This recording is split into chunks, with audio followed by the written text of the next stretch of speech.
Thank you very much and good evening and welcome to the show. It would appear for some reason or another that my waistcoat attracts a tremendous amount of comment. You're always writing in and asking me, why is it always wrinkled? Very simple, because underneath it my stomach is all... You know, the lovely thing about show business, actually, it gives you a chance to get around the world. I spend a lot of time in my life traveling around the world. I get to such exciting places like Australia. Very well-adjusted Australians. I suppose the most balanced people in the world, the Australians. They've got a chip on each shoulder. I love the way they talk. They talk like that. Hey, come on, Brez. You all right, Marty? Two Australians. Well, we got one in, have I? How you going out there? Yeah, well, your dollar's nearly as bad as our pound, so don't laugh.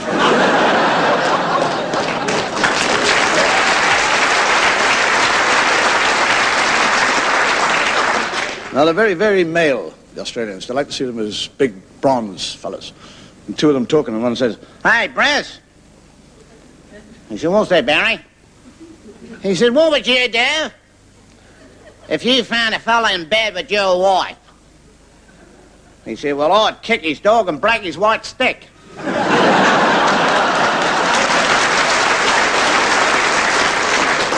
we're coming up to Christmas. And as you're all aware, Christmas is not a Jewish festival. Well, it depends how you look at it, I suppose. You get the three children talking, a little Catholic child, a Protestant child, and a Jewish child talking about Christmas. And said a little Catholic child, what do you do on Christmas Day? He said, I get up and I go down and I look at the Christmas tree and I look at all the parcels that are all on the Christmas tree and all the parcels that and all the toys that are all wrapped up and the toys that my brother and myself are going in, and then we go to Mass and then we come back and then my daddy says you're going to open up your toys and we tear open the parcels and we get the toys out and my brother gets his toys and I look at his toys and he looks at my toys and we go out in the street and all the other kids, they've all got toys and we're all showing each other toys. So the little Protestant boy said, what do you do? He said, I get up in the morning and my daddy showed me and he said, there's all the toys and then we go off to church and we thank Jesus for Christmas and then we come back and then I open up the parcels and my sister opens and there's all the toys and we've all got toys and I go around to your house and I show you the toys and we've got all the toys. And he turned to the little Jewish boy and he said, what do you do at Christmas? He said, we don't believe in Christmas. Christmas Day, my daddy and I get up and we get into the Mercedes and we go down and we go down to our toy factory and we look at all the empty shelves.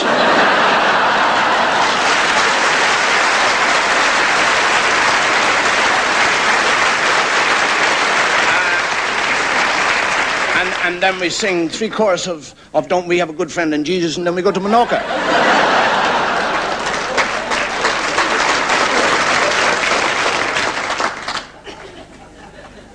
I was listening to a couple of Indian fellows on a bus one day. No chatting, no going, no. No, you don't really understand. No. You did not spell W-O-O-M-B-E. It is W-H-O-O-M. And the other was saying, no. You do not honestly know that it is W-H. I think it is W-O-O. W-O-O-M-B. Womb. And the other was saying, not W-O-O, it is W-H. Womb.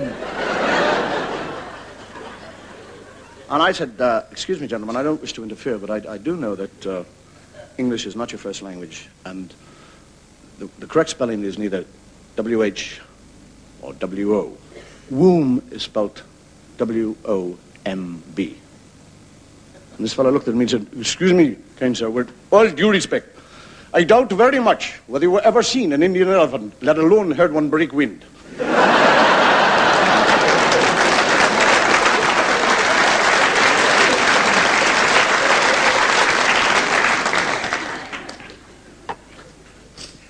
We have in Ireland what we call the little people, leprechauns, fairies, elves, whatever you call them. story about a fellow walking along a beach, and then scuffling through the sand, he kicks what appears to be just the bottom of an old bottle. And as he kicks it, he disturbs all the sand around him. It's a very ancient old bottle. He pulls it out of the sand and he looks at it. And there's a small piece of clear glass in it. And he looks in, and inside there is a leprechaun.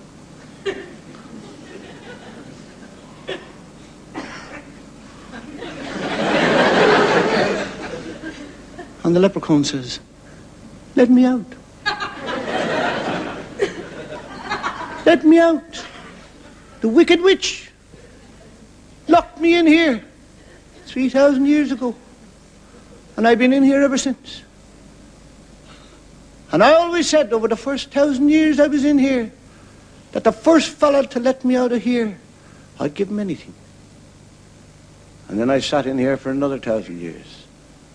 And I thought the first fella to let me out of here, I'll cut his legs off. And then I sat here for the 3rd 1,000 year. And I said I would grant the man that let me out 3 wishes. Anything he wanted. So the fellow says, "All right, I'll let you out." Out comes the little leprechaun. And he says, "What do you want for your 3 wishes? What do you want for your first wish?" And the fellow says, "Well, it's hot. It's a hot day. I've been walking on the beach for a long time. Give us a large bottle of Guinness." And boom, there it is. And he starts to drink it, and it's beautiful, cold, succulent, going.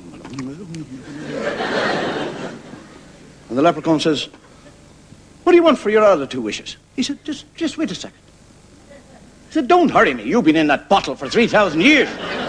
He says, "Just let me taste this. Let me sample it. Let me enjoy it." And the leprechaun says, "You can keep on drinking that forever. Because as soon as you finish drinking it, it fills up again. It's one of them bottles."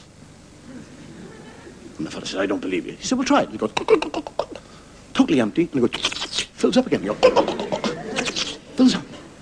And he says, "Be good. And I've got 2 more wishes." He said, "Yes." He said, "I'll have 2 more of these."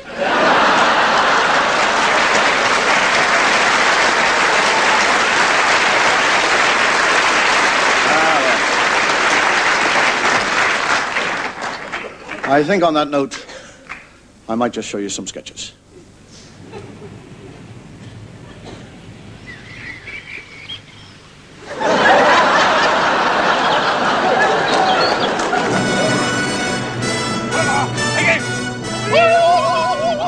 Here they come.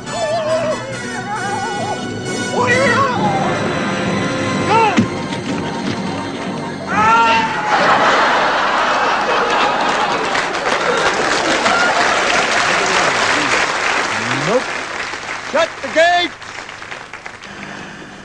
Hello. Welcome to Do It Yourself with Martin in the afternoon. Now, last week I showed Hello? you what you could do. Is that Reliable Television Rentals? I thought we must... Yeah, it's about my television set. The aerial's fallen down and it's on the blink. Well, I'd like you to come around and put the aerial back up again. Friday? Well, that's ridiculous. But it'll only take a couple of minutes. Oh, I'll tell you what. Forget it. Forget about it. I'll do it myself.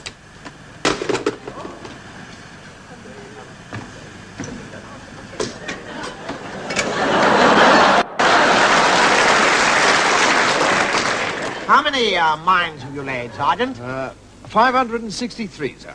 Very good, very good. I'd like to see somebody try to get through that lot, eh? Oh, yes, sir. What? Well, put the finishing touches to the... Right, I think we'll pop off and have a cup of tea, eh? Nice idea, sir. Thank you very much.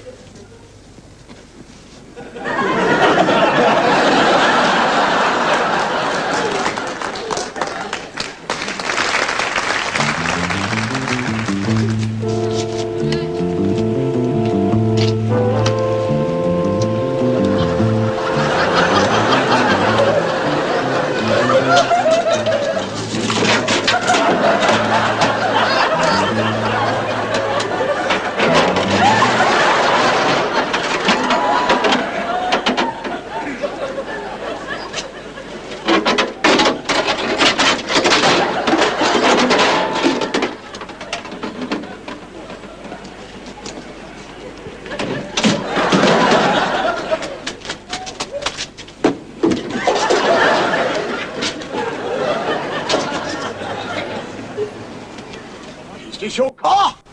Yes. There we are. What's this? It's a ticket, because you parked over here too long, didn't you?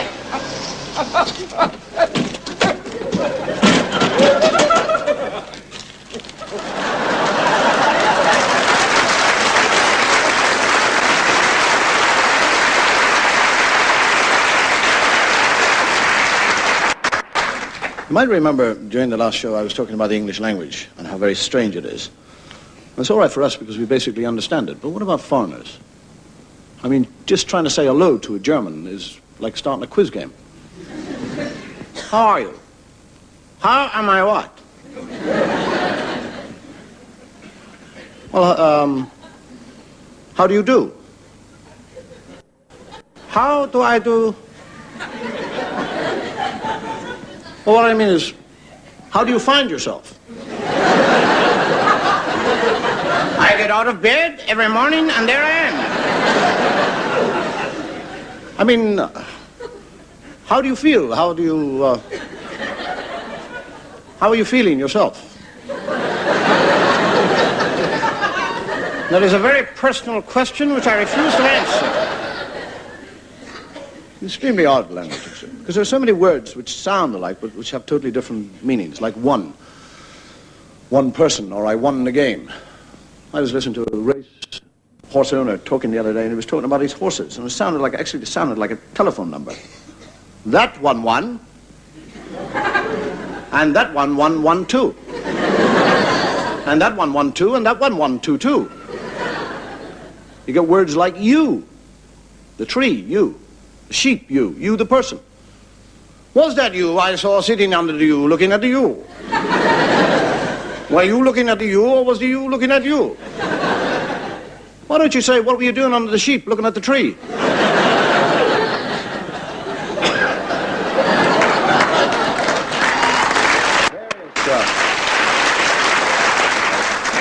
Various words are pronounced differently throughout the world. I was having a kind of altercation with an American regarding the word schedule. And he said to me, the word is not schedule, it's schedule. S-C-H is sk, not sh. And I said, well, no, I don't think so. I think it's schedule. Schedule, that's the way the word is pronounced. He said, no, schedule. Schedule, S-C-H. When your son gets up in the morning, he doesn't put on his shul cap,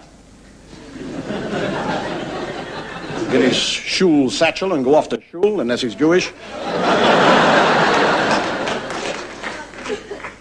S-C-H, sk, not sh. And I said, well, as far as I'm concerned, you're talking a lot of old skit.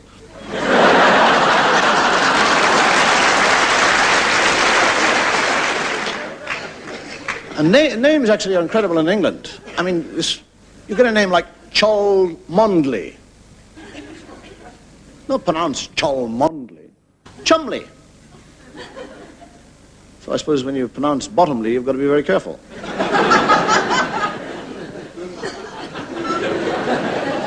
You've got the two businessmen called Sidebottom and Ball. And they're both on a tour of Europe, and they agree to meet in Rome. Mr. Sidebottom books into the hotel, and 2 days later, Mr. Ball arrives. And he said, I'd like to speak to Mr. Sidebottom, please. And the fellow says, Mr. Sidebottom? We have no Mr. Sidebottom here. He said, well, would you kindly look through your register, please? He said, Sidebottom.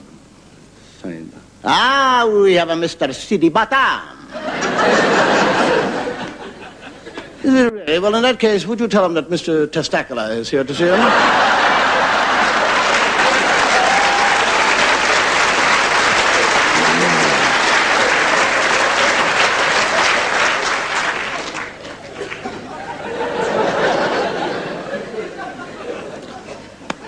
They say one of the nice things about life is that you never know what it really has in store for you, which is great if it actually happens to be one of your days. But if it's not your day, watch out.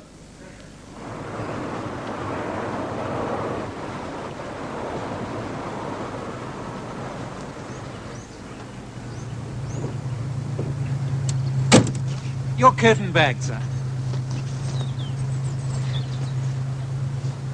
May I have your shoes, sir? His lordship doesn't allow dirty shoes inside the roads. It messes up the fitted carpet. One other thing, sir. His lordship only picks up hitchhikers who are wearing evening dress. Oh, I'm afraid I haven't got one. No need to worry, sir. His lordship always carries a spare suit inside the road for express purpose. If I could just have your clothes, I'll go and get it.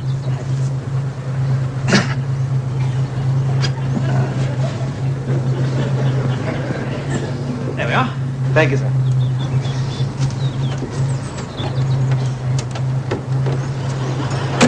Hey, just a minute. Hey, wait for me!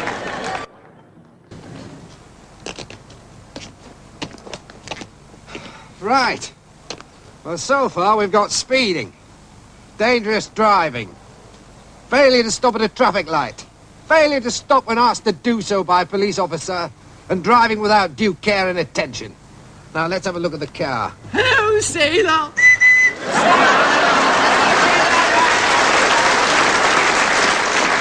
Now, gentlemen, is it your intention to go through with this affair? Yes, it is. I see. Well, you force me to the opinion that your behavior is totally grotesque. Do you realize what a spectacle you're making of yourself? Standing here, half-dressed, 5 o'clock in the morning, pathetic little pistol in your hand. These are the actions of cretins, buffoons, and idiots. In fact, you would be more suited to a hospital for the congenitally insane, if you ask me. In fact, if you want my candid opinion, Glass of brandy. Wonderful idea, yes.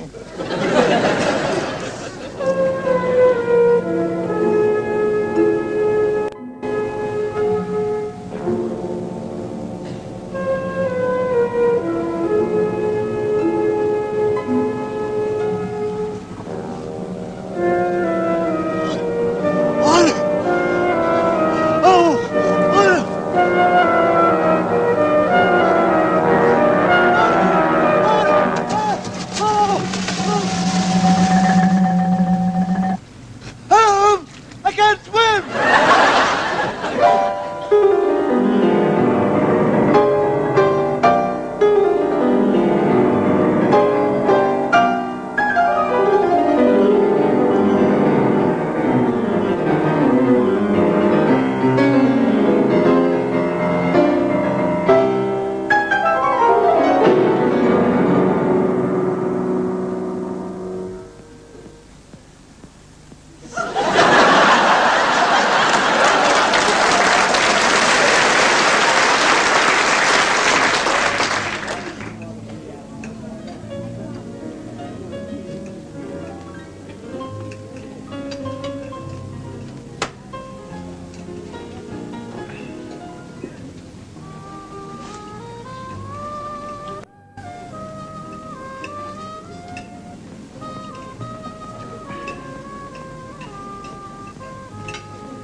disgust because I occasionally make reference to religion.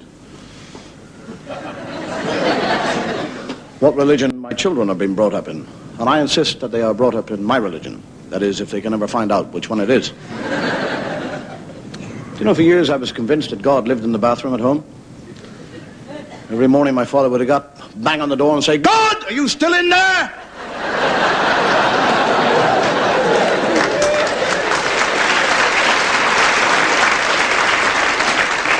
We have in the Roman Catholic Church, we have various saints that we pray to for various reasons. And the saint that we pray to if we lose anything is St. Anthony. If we ever lose anything, we pray to St. Anthony. And when I was a child, I lost my bike.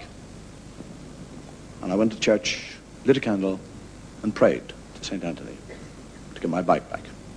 Went home, and about half an hour later, the police station rang and said the bike was at the police station, had been found.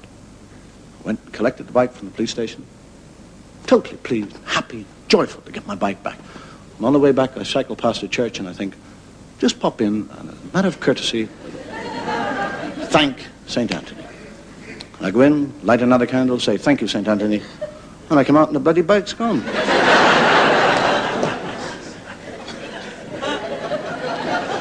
A lot of people actually consider that heaven and hell are on two separate levels. They're not.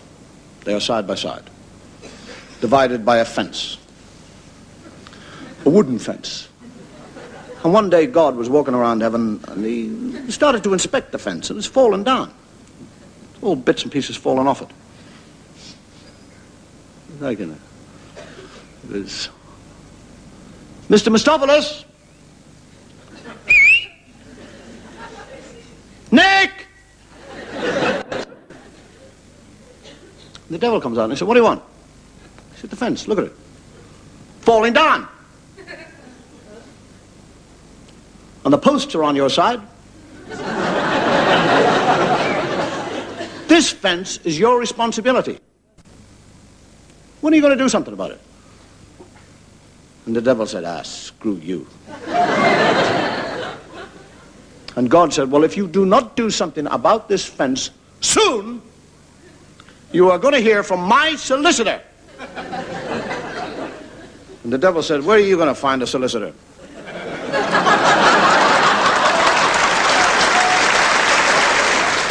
When we were mulling around how I would introduce the various religious sketches that we've got this week, there was just no way I could think of an introduction.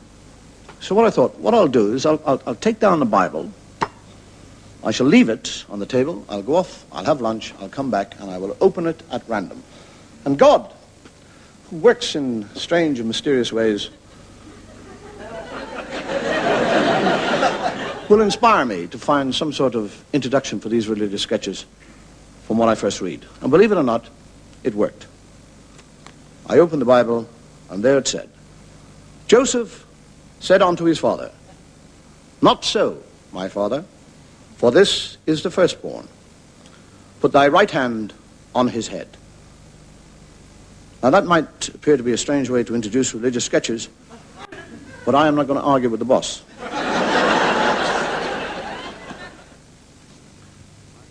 I now pronounce you man and wife.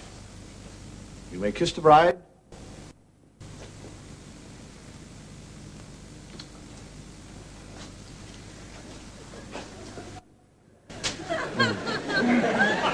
Oh, dear.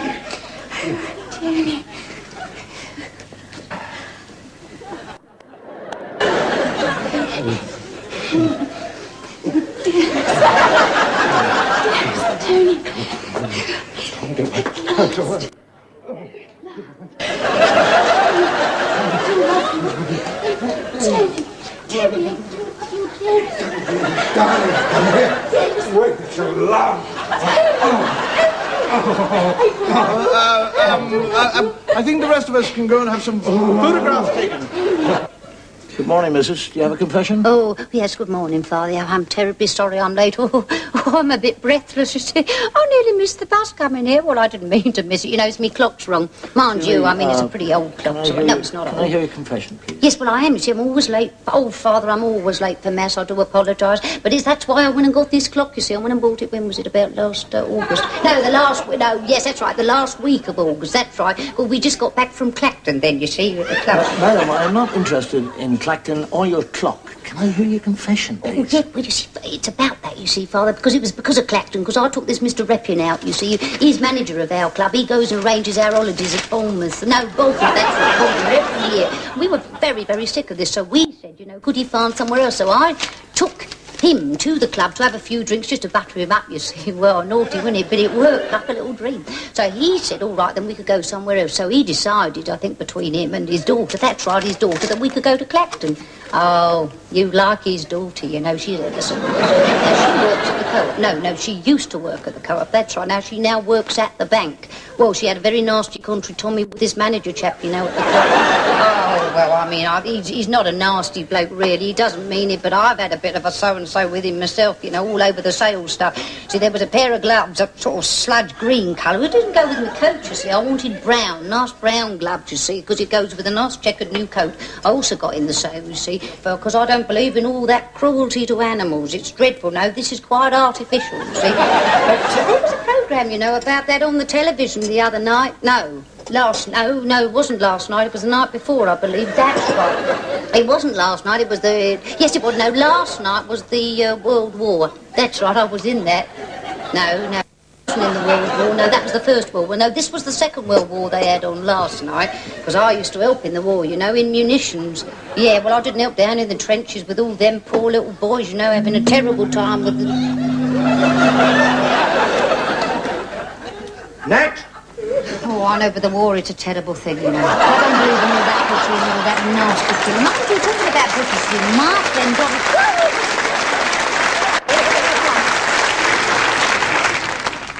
Dirty postcards. What? Dirty postcards. No. Dirty postcards. Oh, all right. How many do you want?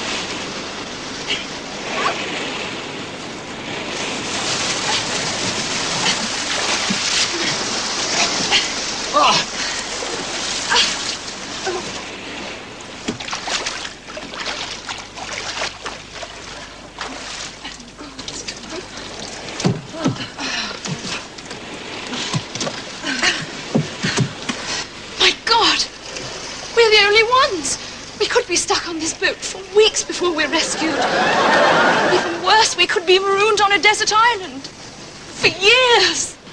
Did anybody else go to the fancy dress ball on the ship last night?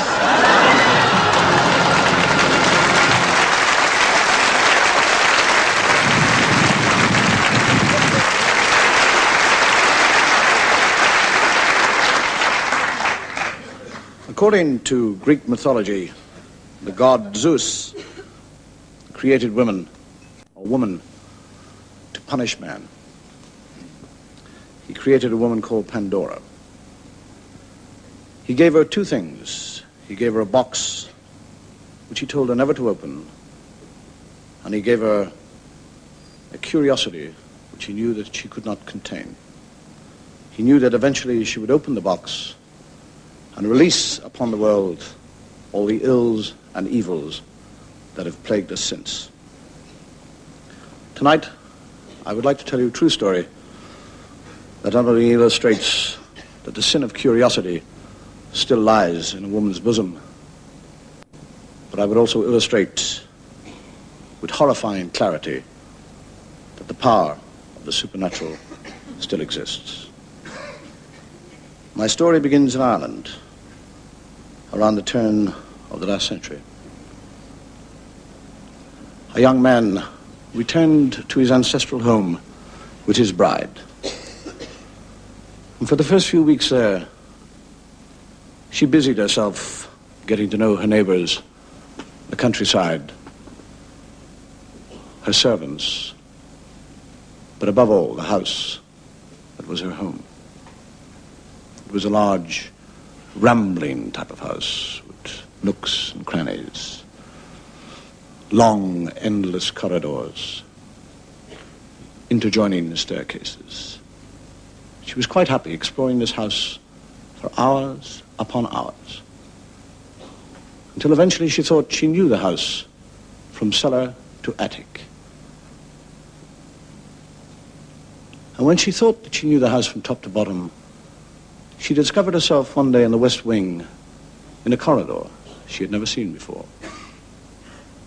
On the wall of that corridor was a tapestry depicting the casting out of Lucifer from heaven. And behind the tapestry was a door, a locked door. She tried every key on her key ring, but to no avail. The door remained locked.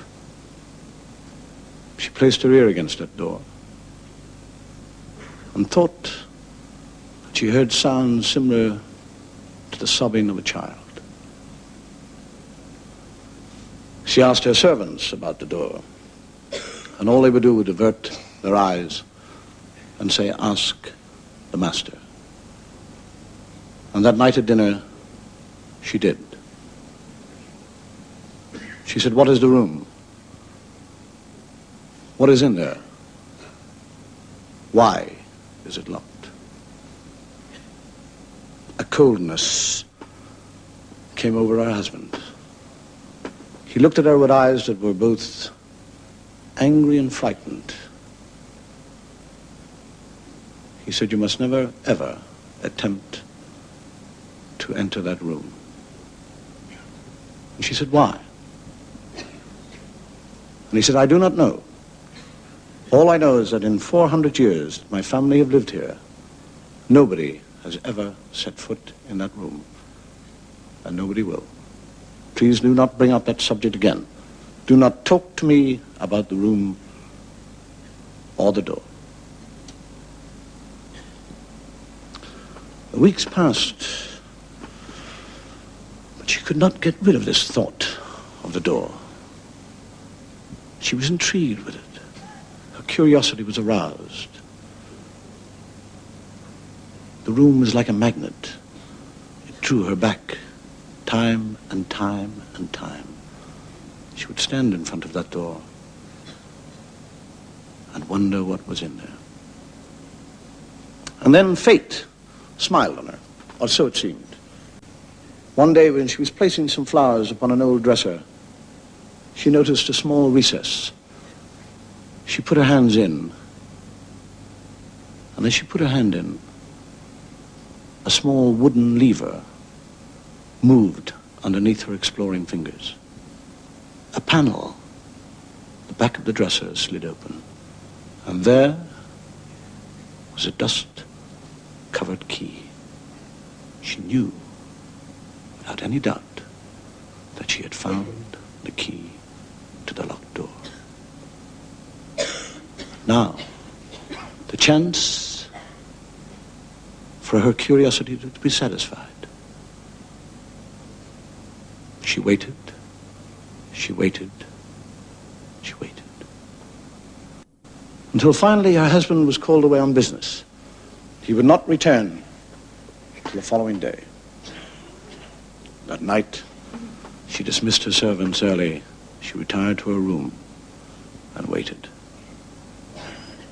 And when she was sure that the house was completely still, with a smile of anticipation, she took the key from her pocket and, aided by the flickering lamp, ascended the darkness of the stairs, down the corridor, until as she last stood in front of that door which had intrigued her for so long.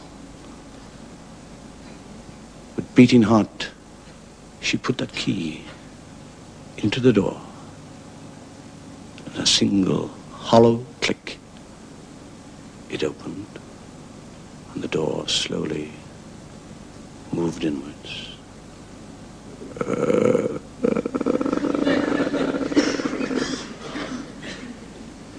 There was nothing in the room that she could see except an inky blackness. She took a step, another step, another step, until she found herself in the center of the room. She raised her lamp above her head, and as she did, the flame flickered and died. She was engulfed in this darkness. A darkness so heavy, so thick, it was almost physical. She screamed.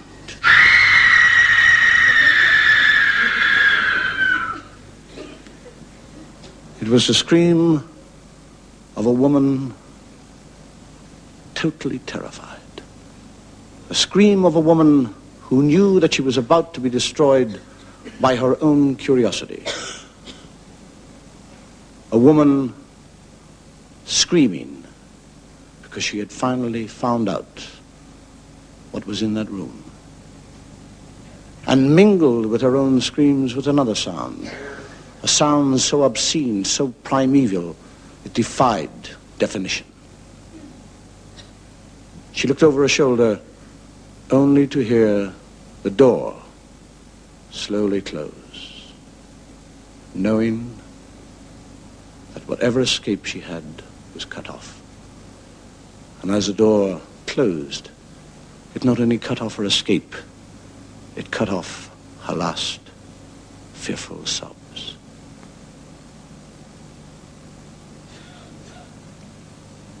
What made her scream? What evil was in that room? What supernatural force made that door close on its own?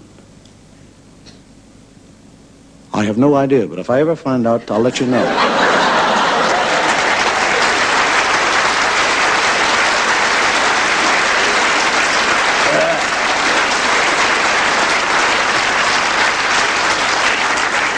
Oh, you should have seen your faces.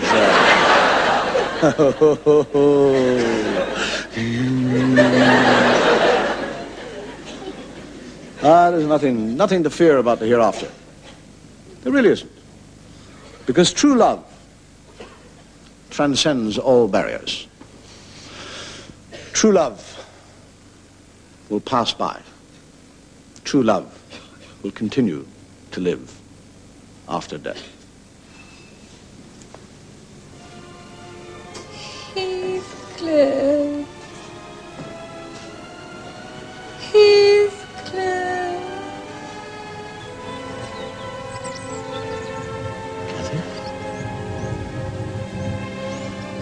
Kathy.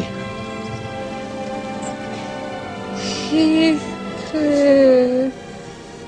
Kathy! Kathy! Heathcliff.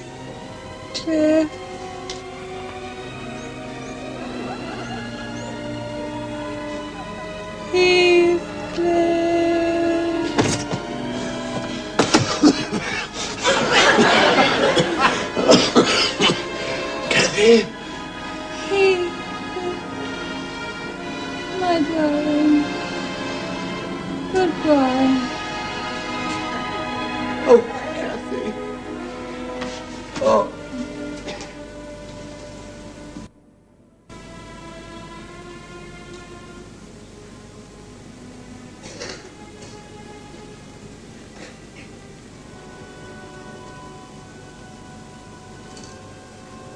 Heathcliff. Heathcliff. Heathcliff. Kathy. Heathcliff. Kathy? Heathcliff. Kathy!